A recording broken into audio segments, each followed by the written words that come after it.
नमस्कार, मैं हूं पल्लवी नागपाल, जेरत प्रोफेसर बड़ा गुरुकुल। क्या आप अपने बिजनेस को आगे बढ़ाना चाहते हैं? क्या आप फ्रेंचाइजी लेने की सोच रहे हैं या फ्रेंचाइजर के तौर पर अपनी फ्रेंचाइज देना चाहते हैं? तो फ्रेंचाइजिंग का संपूर्ण ज्ञान आपकी सारी की सारी कंफ्यूजन्स को दूर करने के लिए ही बनाया गया है। इस कोर्स में हम आपको बताएंगे कि फ्रेंचाइजिंग का मतलब क्या होता है। फ्रेंचाइजी, फ्रेंचाइजर, फ्रेंचाइज, ये सारे ना बड़े अलग अलग तरह के शब्द हैं, लेकिन सुनने में एक जैसे लगते हैं। तो इनमें अंतर क्या है, इनमें स्कोप क्या रहेगा आपके लिए और इनकी क्या क्या इंपॉर्टेंस है, ये हम आपको इस कोर्स में बड़े अच्छे से समझाने वाले हैं। इसके साथ ही हम आपको ये भी समझाएंगे कि बिजनेस और फ्रेंचाइजिंग में आखिरकार क्या अंतर होता है, फ्रेंचाइज और एजेंसी क्या होती है, एजेंट और फ्रेंचाइजी इसमें क्या डिफरेंस होता है, इसको भी कवर करेंगे।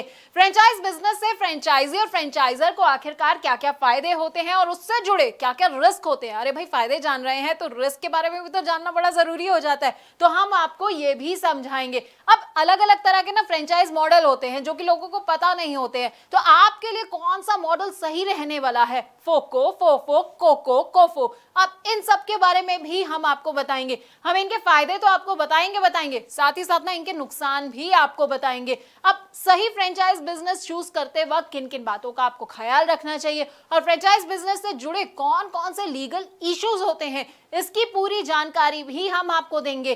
फ्रेंचाइज बिजनेस में सबसे इंपॉर्टेंट होता है फ्रेंचाइज डिस्क्लोजर डॉक्यूमेंट। अब इसके बारे में ना आपको विस्तार से अगर कहीं जानकारी मिलेगी तो वो आपको हमारे इस कोर्स के जरिए ही मिलेगी। इसमें क्या क्या आइटम्स होते हैं, कौन कौन से क्लॉजेस होते हैं, साथ ही आपको फ्रेंचाइजिंग अग्रीमेंट और उनके टाइप्स के बारे में भी हम पूरी की पूरी जानकारी देंगे।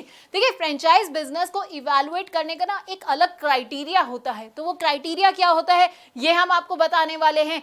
इसके अलावा ट्रेनिंग कैसे दी जाती है अपने फ्रेंचाइजी को, तो हम आपको वो भी बताएंगे। डेवलपमेंट ऑफ एसओपी की भी आपको हर डिटेल के बारे में हम आपको अच्छी तरह से समझाने वाले हैं। अब फ्रेंचाइजी और फ्रेंचाइजर के ना फेलियर के भी कई कारण होते हैं। अब देखिए, आपने बिजनेस तो ले लिया, फ्रेंचाइजी आप बन गए हैं, लेकिन आपको समझ नहीं आया कि भाई मैं फेल कहाँ हो गया। तो फेलियर क्यों हो सकता है, किस किस वजह से हो सकता है, क्या क्या कारण हो सकते हैं फेलियर के, ये भी हम आपको समझाएंगे। तो 20 वीडियोस के अंदर ना आपको हम फ्रेंचाइजी फ्रेंचाइजर से जुड़ी हर बात को बताने वाले हैं।